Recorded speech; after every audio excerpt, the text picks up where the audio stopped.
When guitar players reference the Allman Brothers Band, they're usually in awe by the guitar skills of Duane Allman, and rightfully so. His slide playing is still out of this world all these years later, and his playing in general is nothing short of amazing. Unfortunately, this overshadowed his fellow guitar player in the band. Maybe Dickey Betts wasn't as flashy as Duane. That shouldn't mean he should be left out of the conversation, which in my opinion happens too often, because Dickey Betts is also an amazing guitar player. That's why in this episode about underrated guitar players, I want to talk about Dickey Betts. A truly unique guitar player that I personally learn a lot from, and I really think you should check out his playing, or maybe even revisit the Allman Brothers Band with a fresh set of ears.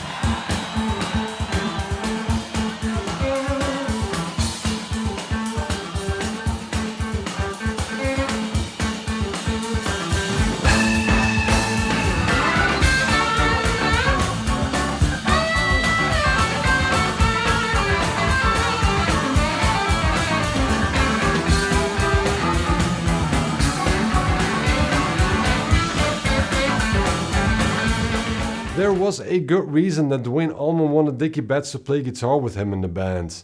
He thought that Dickey was a great player and added another dimension to complement his own playing, kind of in a similar way to how he enlisted two drummers, one jazz drummer and one rock drummer, to play off of each other. Where Duane was a raw blues player most of the way, Dickey had a different style of playing.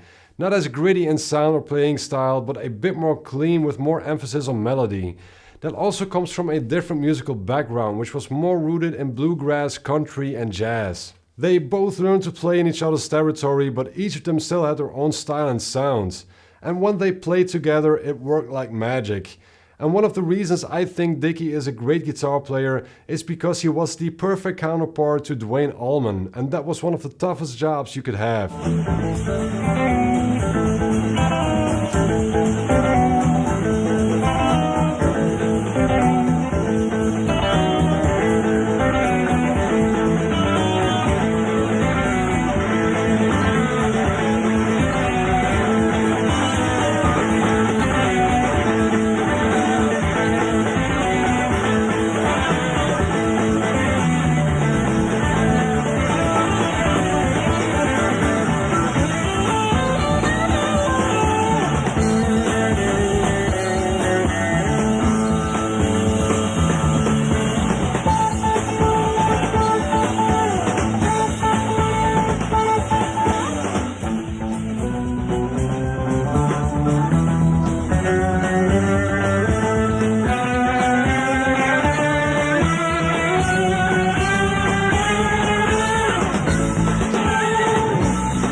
But even when they were both still together in the band, Dickey already put his own stamp on the group.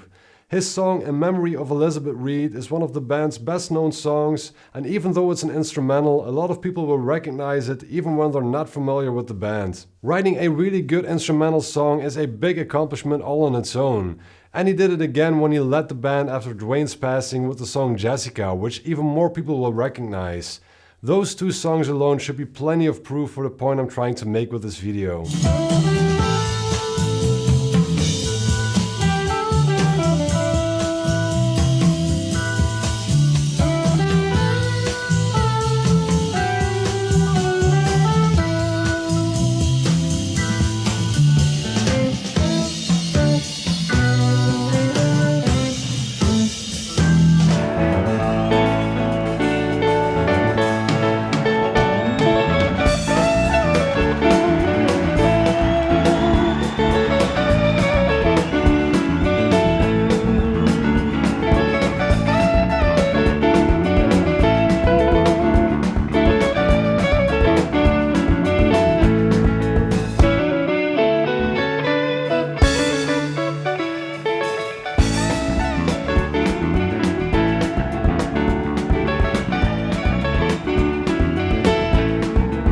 As a songwriter, he wasn't just a great composer of instrumental songs, he eventually also started writing lyrics and singing himself.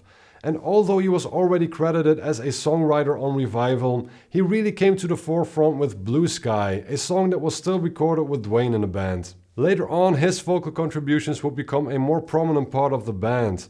And all of this goes to show that he was much more than just a second guitar player. He was a great lead guitar player in his own right, but also a great songwriter who provided many of the band's best known songs.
He turned out to be more than just a good counterpart to bandleader and co-guitarist Duane Allman in the band though.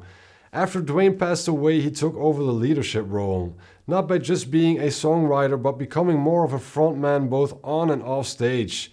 He even learned to play slide very quick to be able to take over Duane's parts. One could argue that this kept the band going after losing two band members. He played a big part in their record Brothers and Sisters, as he was responsible for the band's two biggest hits, Jessica and Rambling Man, the latter of which he also sang himself.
Despite all of this, Dickey doesn't come up in guitar conversations anywhere near as much as I think he deserves.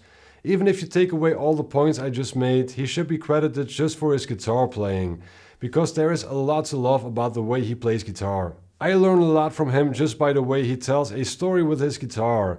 His emphasis is not on playing fast or cool licks, but on composing a beautiful melody. It changed the way I approach my solo and lead work, but also made me write more harmonically with other instruments. And he made me realize that you don't need a soaring sound to get your point across. So if you've never really done so, go check out Dickey's playing in the Allman Brothers Band or his solo work.